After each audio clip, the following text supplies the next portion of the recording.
नमस्कार, मैं राजकुमार। एक ऐसा चुनाव हो रहा है। बीच चुनाव में आयकर विभाग ने कांग्रेस को कुल 1823 करोड़ का नोटिस भेजा है। क्या कोई भी पार्टी चुनाव के बीच इतना जुर्माना दे सकती है? अगर उस पर जुर्माने इस तरह से लाद दिए जाएंगे तो वह आयकर विभाग की बंधक बन के रह जाएगी और उसके नेता जनता के बीच पहुंच ही नहीं पाएंगे। कांग्रेस के कई खाते पहले ही बंद हैं। 135 करोड़ रुपए पहले ही जब्त कर दिए गए हैं। कांग्रेस ने 15 मार्च को अपनी प्रेस में कहा था कि उसके पास जहाज बुक करने से लेकर विज्ञापन छापने के पैसे नहीं है। अब उस पार्टी पर आयकर विभाग ने और जुर्माना थोक दिया। और वही दूसरी तरफ बीजेपी है, जिसके आसपास पांच एजेंसियां कहीं नजर भी नहीं आती हैं, जिसके पास केवल इलेक्ट्रॉन बॉन्ड से 8,250 करोड़ रुपए का चंदा जमा है। आज कांग्रेस की हालत यह कर दी गई है कि कांग्रेस उधार पे विज्ञापन छापने की अपील कर रही है। क्या इस तरह से ये चुनाव हो रहा है? राजस्थान कांग्रेस कमेटी के अध्यक्ष गोविंद डोटासरा ने अपील जारी की है। Unconstitutional erectile bond, unconstitutional scheme, illegal पैसा, उससे चुनाव लड़ेंगे। और हमारा जनता का एक एक पाई पाई से दिया हुआ पैसा, जो सही पैसा है, उससे हमको चुनाव नहीं लड़ने देंगे। इसलिए मैं आपसे भी, मीडिया के बंधुओं से, सब अच्छे लोग हैं यहाँ राजस्थान में, मैं आग्रह करूंगा कि हमारी क्रेडिट के ऊपर कोई विज्ञापन छाप देना। जब भी होंगे तो हम आपको जरूर देंगे, ये मैं वादा करता हूं आपसे। हाँ, पहले पैसे नहीं दे पाए तो ये याद रखना कि गोविंद डोटासरा प्रदेश कांग्रेस कमेटी की हैसियत से कह रहा है, व्यक्तिगत हैसियत से नहीं। इसलिए कांग्रेस का हर कार्यकर्ता आपका पाई पाई पैसा चुकाएगा। जो भी आप कुछ छापोगे छपाओगे तो उसको भी हम करेंगे। इसलिए इस समय में आप मदद करें। यह उस पार्टी के प्रदेश का वीडियो है जिसकी कुछ महीने पहले तक राजस्थान में सरकार हुआ करती थी।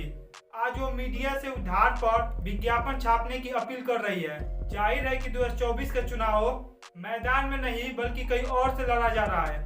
कांग्रेस छटपटा रही है और वह समझ गई है कि यह चुनाव हो ही नहीं रहा है। चुनाव नहीं हो रहा है बल्कि कुछ और हो रहा है। इस तरह से चुनाव में तो विपक्षी दल भागीदारी नहीं कर पाएगा, तब ये बिना भागीदारी का चुनाव ढकोसला बन के रह जाएगा। अगर ये इंस्टीट्यूशंस अपना काम करते, अगर सीबीआई अपना काम करती, ईडी अपना काम करती, तो ये नहीं होता। तो उनको ये भी सोचना चाहिए, ये जो सब कर रहे हैं, कि किसी ना किसी दिन बीजेपी की सरकार बदलेगी और फिर कार्रवाई होगी।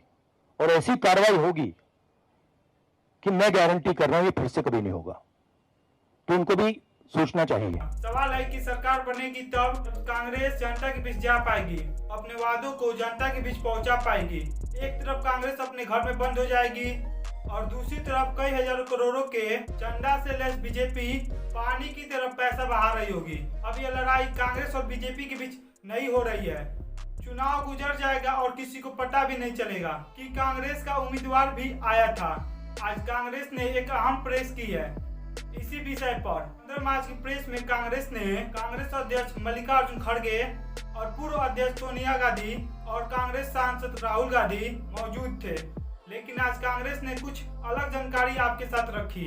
अगर ऐसा है तो वाकई में चिंता की बात है। यह कैसे हो सकता है कि जिन बातों के लिए कांग्रेस पर 1823 करोड़ का जुर्माना लगाया गया है, उन्हीं बातों के लिए और उन्हीं गलतियों के लिए बीजेपी के खिलाफ कोई एक्शन नहीं लिया जाता है।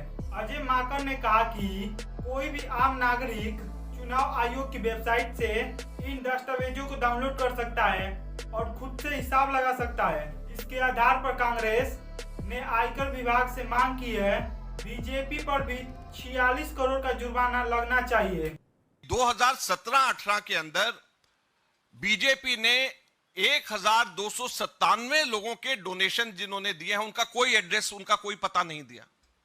सिर्फ नाम लिखा और छोड़ दिया, उसका कोई पता नहीं दिया। पता इसके अंदर नाम और पता दोनों देना। और कुल कितनी राशि? 42 करोड़ रुपए की राशि। 42 करोड़ के लोग की राशि के बारे में कोई अता पता नहीं है कि वो आदमी जो है कहां रहता है, क्या पाकिस्तान में रहता है, क्या किस जगह पे हमारे देश में रहता है, उसका एड्रेस क्या है। और ये क्लियर वायलेशन है। इनकम टैक्स ने ये 42 करोड़ की वायलेशन पे तो आंख पे पट्टी लगा ली। और मात्र 14 लाख रुपए के हमारे केवल 23 लोगों ने, जो भी हमारे मेंबर ऑफ पार्लियामेंट थे, हमारे एमएलए थे, केवल 23 लोगों ने जो पैसे हमारे कैश में डिपॉजिट कराए, बाद में हमने उनके नाम सब, पैन नंबर सब उनका बताया, उसके बेसिस के ऊपर हमारे 135 करोड़ छीन करके ले गए। लेकिन जो 42 करोड़ रुपए, 42 करोड़ रुपीस जो बीजेपी ने, जिसका पता भी नहीं बताया, उनके बारे में एकदम चुप बैठे हुए, कुछ भी नहीं किया। 1297 लोगों का पता नहीं बताया, 1297, 1297, और 92 लोगों के तो नाम भी नहीं है। डोनर्स की लिस्ट है और 92 लोगों का नाम और पता, नाम ही नहीं है कि ये 92 लोगों का नाम कौन सा है। अजय माकन है, जयराम रमेश है, अजय कुमार है, वो नाम भी नहीं उन्होंने उसके अंदर लिखा। 92 लोगों का, तो 92 लोगों का नाम नहीं, 1297 के एड्रेसेस नहीं, ये सिर्फ 2017-18। अब हमने हर साल का और खास तौर के ऊपर पिछले 2 सालों का जब एनालाइज किया, तो पिछले 2 सालों में 253 लोगों के नाम नहीं, 2.5 करोड़ ऐसी राशि ली है जिसका नाम भी नहीं है, 1.05 करोड़ लिया है 126 लोगों का पिछले 2 सालों में जिनका एड्रेस नहीं। और इनकम टैक्स डिपार्टमेंट बीजेपी की इस कमी और हमारे इलेक्शन कमीशन इन सब चीजों के ऊपर आंख बंद करके बैठी हुई है। कांग्रेस सिर्फ सामने नजर आती। इनकी जितनी भी वायलेशंस हैं, हम लोगों ने सारी की सारी वायलेशंस को उसी पैरामीटर से एनालाइज किया जिससे इन्होंने हमारे को गलत तरीके से एनालाइज किया। उसके ऊपर कितना इनकम टैक्स लगना चाहिए, कितनी उसके ऊपर इंटरेस्ट लगना चाहिए, और पिछले 7 सालों का जो हम लोगों ने हिसाब लगाया है, उससे 4,600 करोड़ रुपया बीजेपी के ऊपर पेनल्टी लगती है। 4,600 करोड़ रुपए, 4,600 करोड़ रुपीस पेनल्टी बीजेपी के ऊपर लगती। अजय माकन बता रहे थे कि बीजेपी ने भी चंदा देने वाले कई लोगों की पूरी जानकारी चुनाव आयोग को नहीं दी है। किसी कॉलम में तो नाम तो लिखा है बट उसका पता नहीं है, और वहीं पे किसी कॉलम में सिर्फ पैसा लिखा है, किसने पैसा दिया, कहाँ रहता है, इसकी कोई भी जानकारी नहीं है। और वहीं पे कांग्रेस ने मात्र 23 लोगों की जानकारी समय पे नहीं दी है। उन्होंने केवल 14 लाख का चंदा दिया था और उस पर 135 करोड़ का जुर्माना लग गया। लेकिन बीजेपी ने 1297 लोगों का नाम दिया मगर उनका कोई भी पता नहीं दिया, और उसमें भी 92 लोगों का नाम भी नहीं दिया। फिर जब 2017-18 में 253 करोड़ लोगों ने 250 करोड़ का चंदा दिया मगर उनका नाम पता कुछ भी नहीं है, तब आयकर विभाग ने बीजेपी पर जुर्माना क्यों नहीं लगाया? अगर ऐसा हो रहा है, क्या चुनाव आयोग को यह सब नहीं देखना चाहिए? हम सिंपली ये पूछना चाहते हैं, एक बड़ी सिंपल सी चीज पूछना चाहते हैं कि चलानी डायरी के बेसिस के ऊपर इनकम टैक्स डिपार्टमेंट जाग जाता है, लेकिन जैन डायरी में जिसमें अडवाणी जी, और उस वक्त अडवाणी जी बीजेपी के नंबर 1 नेता हुआ करते थे, उसके बेसिस पे बीजेपी के ऊपर क्यों नहीं टैक्स मांगा जाता है, इनकम टैक्स? येडुरप्पा डायरी के बेसिस के ऊपर, डीके शिव कुमार की डायरी के बेसिस के ऊपर टैक्स मांगा जा सकता है कांग्रेस से, लेकिन येडुरप्पा डायरी के ऊपर जो बीजेपी के लीडर्स को जो पैसे दिए गए हैं उसके ऊपर इनकम टैक्स आंख बंद कर लेता है। बंगारू लक्ष्मण कन्विक्टेड हुए, पैसे लेते हुए बीजेपी के अध्यक्ष देखे गए, उसके ऊपर कभी भी इनकम टैक्स डिपार्टमेंट नहीं जागती है। जब वो पीछे के केसेस खोल रही हैं तो बंगारू लक्ष्मण के टाइम के ऊपर क्यों नहीं खोले गए? येडुरप्पा डायरीज के ऊपर क्यों नहीं खोले गए? क्यों केवल और केवल कांग्रेस पार्टी के समय के ऊपर उनको ये डायरीज ध्यान में आ रही है? सहारा बिरला डायरी उनको ध्यान नहीं आ रही जिसमें मोदी जी के खुद का नाम है। तो सहारा बिरला डायरी जिसमें मोदी जी का खुद का नाम, उसको नजरअंदाज।